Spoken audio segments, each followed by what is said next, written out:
Hello friends, आज हम बात करेंगे एक ऐसी चीज़ के बारे में जो हमारे आसमान में हमारे ऊपर ऑर्बिट में चक्कर लगा रही है। एक ऐसी जगह जहां इंसान रहते हैं, काम करते हैं और साइंस के एक्सपेरिमेंट करते हैं। जी हाँ, हम बात कर रहे हैं स्पेस स्टेशन की। सोचिए, एक फ्लोटिंग लेबोरेटरी, एक फ्लाइंग सिटी जो अर्थ के अराउंड घूम रही है। इट्स लाइक एक चलता फिरता घर जो कि स्पेस में सेट है। ये कोई साइंस फिक्शन मूवी का सेट नहीं है, ये रियल है। इस वीडियो में हम देखेंगे कि स्पेस स्टेशन क्या है, ये कैसे काम करता है और इसका क्या इम्पोर्टेंस है। तो रेडी हो जाइए क्योंकि हम जा रहे हैं एक स्पेस एडवेंचर पे। स्पेस स्टेशन बेसिकली एक बड़ा सा सैटेलाइट है, लेकिन ये सिर्फ सिग्नल नहीं भेजता। यहाँ एस्ट्रोनॉट्स रहते हैं, एक्सपेरिमेंट्स करते हैं और स्पेस के बारे में बहुत कुछ सीखते हैं। ये एक इंटरनेशनल प्रोजेक्ट है जिसमें बहुत सारे कंट्रीज ने मिलकर काम किया है। इमेजिन कीजिए, दुनिया भर के साइंटिस्ट एक साथ स्पेस में काम कर रहे हैं। कूल है ना? ये वीडियो स्पेस स्टेशन के हर एस्पेक्ट्स को कवर करेगा, from its history to its future. तो अगर आप स्पेस एंथुसियास्ट हो या सिर्फ क्यूरियस हो तो ये वीडियो आपके लिए है। Let's dive in. Space station का आइडिया बहुत पुराना है। अर्ली 1900 में साइंटिस्ट ने सोचना शुरू किया कि क्यों ना हम स्पेस में रह सके, लेकिन उस टाइम ये एक सपना लगता था। फिर सोवियत यूनियन ने 1970s में पहला स्पेस स्टेशन सैल्यूट 1 लॉन्च किया। ये एक बड़ा ब्रेक थ्रू था। सैल्यूट 1 के बाद और भी स्पेस स्टेशंस बनने लगे, जैसे स्काई लैब जो कि अमेरिका का था और मिर जो कि सोवियत यूनियन का था। मिर बहुत फेमस था। ये 15 साल से भी ज्यादा टाइम तक ऑर्बिट में रहा। मिर में बहुत सारे एक्सपेरिमेंट्स हुए और एस्ट्रोनॉट्स ने बहुत इंपॉर्टेंट डेटा कलेक्ट किए। फिर आया इंटरनेशनल स्पेस स्टेशन। ये सबसे बड़ा स्पेस स्टेशन है और ये आज भी ऑर्बिट में है। इंटरनेशनल स्पेस स्टेशन यानी कि ISS एक इंटरनेशनल कोलैबोरेशन है जिसमें अमेरिका, रसिया, कनाडा, जापान और यूरोपियन स्पेस एजेंसीज ने मिलकर काम किया है। ये एक इंजीनियरिंग मार्वेल है। ISS को बनाने में बहुत टाइम लगा और बहुत सारे लॉन्चेस हुए। मॉड्यूल्स को एक एक करके स्पेस में भेजा गया और एस्ट्रोनॉट्स ने उन्हें असेंबल किया। इमेजिन कीजिए, स्पेस में लेगो ब्लॉक से एक बड़ा सा घर बनाना। ये बहुत चैलेंजिंग था, लेकिन ये पॉसिबल हुआ। ISS का हिस्ट्री बहुत इंटरेस्टिंग है। इसमें बहुत सारे अप्स एंड डाउन्स हैं, लेकिन ये आज भी स्पेस एक्सप्लोरेशन का एक इम्पॉर्टेंट पार्ट है। हम ISS से बहुत कुछ सीख सकते हैं और ये हमें फ्यूचर स्पेस स्टेशन मिशन के लिए प्रिपेयर कर रहा है। अब हम देखते हैं कि ISS कैसे बना हुआ है। ये एक बहुत कॉम्प्लेक्स है। इसमें बहुत सारे मॉड्यूल्स हैं और हर मॉड्यूल्स का अपना फंक्शन है। तो चलिए इसके कुछ मॉड्यूल्स के बारे में जानते हैं। जरिया, ये पहला मॉड्यूल था। इसने ISS को पावर और नेविगेशन प्रोवाइड किया। जवेजडा, ये लिविंग क्वार्टर और लाइफ सपोर्ट सिस्टम प्रोवाइड करता है। यूनिटी, ये एक कनेक्टिंग नोड है जहां बहुत सारे मॉड्यूल्स कनेक्ट होते हैं। डेस्टिनी, ये अमेरिका का मेन लेबोरेटरी मॉड्यूल है। कोलंबस, ये यूरोपियन स्पेस एजेंसी का लेबोरेटरी मॉड्यूल है। काइबो, ये जापान का लेबोरेटरी मॉड्यूल है। हार्मनी, ये एक और कनेक्टिंग नोड है। ट्रैंक्विलिटी, ये लाइफ सपोर्ट और एक्सरसाइज इक्विपमेंट प्रोवाइड करता है। क्यूपोला, ये एक ऑब्जर्वेशन मॉड्यूल है जहां से एस्ट्रोनॉट अर्थ को देखते हैं। सोलर पैनल, ISS में बहुत बड़े सोलर पैनल हैं जो सनलाइट को इलेक्ट्रिसिटी में कन्वर्ट करते हैं। ये इलेक्ट्रिसिटी ISS के सिस्टम को पावर देती है। रोबोटिक आर्म, ISS में एक बड़ा सा रोबोटिक आर्म है जिसे कैनाडर्मा-2 कहते हैं। ये आर्म मॉड्यूल्स को मूव करने और एक्सपेरिमेंट्स करने में हेल्प करता है। लाइफ सपोर्ट सिस्टम, ISS में एक कॉम्प्लेक्स लाइफ सपोर्ट सिस्टम है जो एस्ट्रोनॉट्स के लिए ऑक्सीजन, वाटर और फूड प्रोवाइड करता है। ये सिस्टम वेस्ट को रिसाइकल भी करता है। कम्युनिकेशन सिस्टम, ISS अर्थ से कंटिन्यूअसली कम्युनिकेट करता है। ये कम्युनिकेशन सिस्टम एस्ट्रोनॉट्स को अर्थ से कॉन्टैक्ट में रखने में हेल्प करता है और डेटा ट्रांसमिट करता है। ISS का स्ट्रक्चर बहुत इंट्रिकेट है और हर कंपोनेंट का अपना इम्पोर्टेंस है। ये एक इंजीनियरिंग मार्वेल है और ये स्पेस में रहने का एक एग्जाम्पल है। ISS में रहना बहुत अलग एक्सपीरियंस है। एस्ट्रोनॉट्स को जीरो ग्रेविटी में रहना होता है और उन्हें बहुत सारे चैलेंजेस फेस करने होते हैं। जैसे कि अगर हम उनके डेली रूटीन की बात करें तो एस्ट्रोनॉट्स का डेली रूटीन बहुत बिजी होता है। उन्हें एक्सपेरिमेंट्स करने होते हैं, मेंटेनेंस करना होता है और फिजिकल एक्सरसाइज करना होता है। फूड, ISS में फूड स्पेशली प्रिपेयर्ड होता है। ये फूड डिहाइड्रेटेड या कैंड होता है।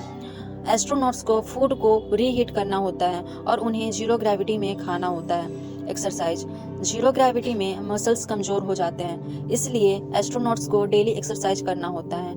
ISS में स्पेशली डिजाइंड एक्सरसाइज इक्विपमेंट होते हैं। स्लीप, ISS में स्लीप बहुत इंपॉर्टेंट है।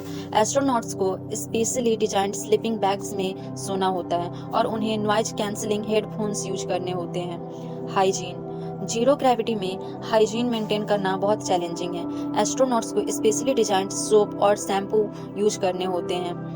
ISS में बहुत सारे एक्सपेरिमेंट होते हैं। ये एक्सपेरिमेंट बायोलॉजी, फिजिक्स और मटेरियल साइंस से रिलेटेड होते हैं। एस्ट्रोनॉट्स डेटा कलेक्ट करते हैं और ये डेटा हमें स्पेस और अर्थ के बारे में बहुत कुछ बताता है। ISS में रहना एक यूनिक एक्सपीरियंस है। एस्ट्रोनॉट्स को बहुत सारे चैलेंज फेस करने होते हैं, लेकिन ये एक बहुत रिवॉर्डिंग एक्सपीरियंस है। ISS एक साइंस लेबोरेटरी है। यहाँ बहुत सारे एक्सपेरिमेंट्स होते हैं जो हमें स्पेस और अर्थ के बारे में बहुत कुछ बताते हैं। बायोलॉजी, ISS में बायोलॉजी एक्सपेरिमेंट्स होते हैं जो हमें स्पेस में लिविंग ऑर्गेनिजम्स के बारे में बताते हैं। ये एक्सपेरिमेंट्स हमें फ्यूचर स्पेस मिशन के लिए प्रिपेयर करते हैं। फिजिक्स, ISS में फिजिक्स एक्सपेरिमेंट्स होते हैं जो हमें ग्रेविटी और अदर फिजिकल फिनोमिनन के बारे में बताते हैं। ये एक्सपेरिमेंट्स हमें यूनिवर्स को बेटर अंडरस्टैंड करने में हेल्प करते हैं। मटेरियल साइंस, ISS में मटेरियल साइंस एक्सपेरिमेंट्स होते हैं जो हमें न्यू मटेरियल्स के बारे में बताते हैं। ये मटेरियल्स हमें स्पेस और अर्थ में यूज करने के लिए न्यू टेक्नोलॉजीज डेवलप करने में हेल्प करते हैं। अर्थ ऑब्जर्वेशन, ISS अर्थ को कंटिन्यूअसली ऑब्जर्व करता है। ये ऑब्जर्वेशन हमें क्लाइमेट चेंज, नेचुरल डिजास्टर और अदर अर्थ फिनोमिनन के बारे में बताता है। ISS में होने वाले एक्सपेरिमेंट्स बहुत इंपॉर्टेंट हैं। ये एक्सपेरिमेंट्स हमें स्पेस और अर्थ के बारे में बहुत कुछ सीखने में हेल्प करते हैं। अब अगर ISS का फ्यूचर का बात करें तो ISS का फ्यूचर अनसर्टेन है। ISS 2030 तक ऑपरेट करने के लिए शेड्यूल्ड है, लेकिन इसके बाद क्या होगा ये अभी क्लियर नहीं है। कुछ countries private space station develop कर रहे हैं। ये स्पेस स्टेशन कॉमर्शियल पर्पस के लिए यूज हो सकते हैं, जैसे स्पेस टूरिज्म और मैन्युफैक्चरिंग। नासा और अदर स्पेस एजेंसीज मून और मार्स पे स्पेस स्टेशन बनाने की प्लानिंग कर रहे हैं।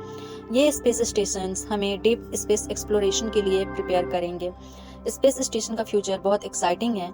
हम स्पेस में रहने और काम करने के न्यू वेज डेवलप कर रहे हैं। ये हमें स्पेस एक्सप्लोरेशन के न्यू फ्रंटियर्स ओपन करने में हेल्प करेगा। अब अगर हम बात करें स्पेस स्टेशन में होने वाले हेल्थ इम्प्लीकेशंस की, तो एस्ट्रोनॉट्स को बहुत सारे मेडिकल इश्यूज भी फेस करने पड़ते हैं, जैसे कि स्पेस एनीमिया। ये एक ऐसा कंडीशन है जहाँ पे एस्ट्रोनॉट्स एक्सपीरियंस करते हैं a drop in red blood cells count due to fluid shift in microgravity, जिसके कारण फटीग, डिजीनेस और कार्डियोवैस्कुलर रिस्क हो सकते हैं पोस्ट मिशन में। फिर space flight associated neuro ocular syndrome यानी कि सांस, ये एक विजन इम्पेयरमेंट है जो माइक्रोग्रेविटी में फ्लूइड शिफ्ट के कारण होता है, जिसके कारण ऑप्टिक डिस्क स्वेल हो जाते हैं और फार साइटेडनेस की प्रॉब्लम्स शुरू हो जाती है। बेबी फीट सिंड्रोम, इसका मतलब है हाइपर सेंसिटिविटी होना of the soles and difficulty in walking, जो कि एस्ट्रोनॉट्स को एक्सपीरियंस करने होते हैं बहुत लंबे स्पेस मिशन के बाद। माइक्रोग्रेविटी में वेट वियरिंग एक्टिविटी बहुत कम होते हैं, जिसके कारण फूड कैल्यूसिस डिसअपियर होने लगते हैं, जिसके कारण स्किन बहुत सॉफ्ट हो जाते हैं and sensitive upon return to Earth. Bone density loss, NASA का स्टडी ये बताता है कि एस्ट्रोनॉट्स अराउंड 2% बोन डेंसिटी पर मंथ लूज करते हैं स्पेस में। बिना प्रॉपर काउंटर मेजर्स जैसे कि एक्सरसाइज के ये लॉस और भी ज़्यादा प्रॉब्लमेटिक हो सकता है और ऑस्टियोपोरोसिस जैसे कंडीशंस हो सकते हैं। Risk of cosmic radiation exposure, space में एस्ट्रोनॉट्स फेस करते हैं direct exposure to cosmic rays and solar radiation, और इसके कारण डीएनए डैमेज, जेनेटिक म्यूटेशन और कैंसर के रिस्क बढ़ सकते हैं।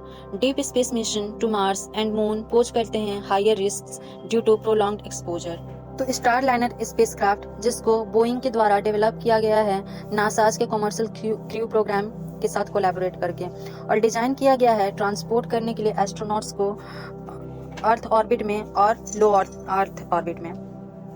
Boeing Starliner took Williams and Wilmore को to ISS in 2024, but propulsion issues के कारण उनके रिटर्न में डिले हो गए। SpaceX के क्रू ड्रैगन मिशन की बात करें तो crew dragon is one of the 2 variant of SpaceX Dragon 2 spacecraft, featuring a reusable capsule and launching atop a Falcon 9 rocket।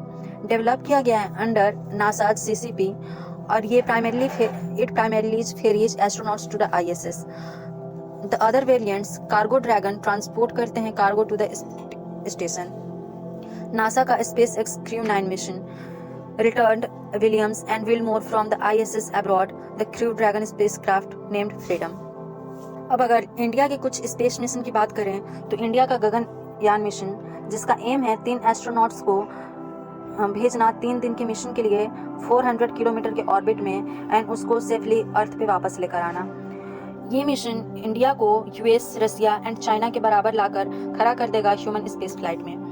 Gaganyaan mission short term goal जो है वो है डिमॉन्स्ट्रेट करना ह्यूमन स्पेस फ्लाइट को लो अर्थ ऑर्बिट में, जबकि इसका long term goal है एस्टैब्लिश करना a sustained Indian space exploration program. अब अगर भारतीय अंतरिक्ष स्टेशन की बात करें तो भारतीय अंतरिक्ष स्टेशन इंडिया का प्लान्ड स्पेस स्टेशन है। सेट किया गया है ऑर्बिट करने के लिए 400 to 450 kilometre above earth. First module जो है भारतीय अंतरिक्ष मिशन का वो है बेस मॉड्यूल, वो लॉन्च किया जाएगा 2028 में विथ फुल ऑपरेशनलाइजेशन बाय 2035। ये सपोर्ट करेगा ह्यूमन स्पेस फ्लाइट को, अर्थ ऑब्जर्वेशन को, माइक्रोग्रेविटी रिसर्च को और फोस्टर करेगा टेक्नोलॉजिकल इनोवेशन। तो फ्रेंड्स, ये था स्पेस स्टेशन का एक ब्रीफ ओवरव्यू। स्पेस स्टेशन एक इंजीनियरिंग मार्वेल है और ये स्पेस एक्सप्लोरेशन का एक इम्पॉर्टेंट पार्ट है। हम ISS से बहुत कुछ सीख सकते हैं और ये हमें फ्यूचर स्पेस मिशन के लिए प्रिपेयर कर सकता है। अगर आपको ये वीडियो पसंद आया तो लाइक और शेयर करना मत भूलना, और अगर आपको कोई क्वेश्चन है तो कमेंट सेक्शन में ज़रूर पूछिए। हम आपके क्वेश्चंस का आंसर देने की पूरी कोशिश करेंगे।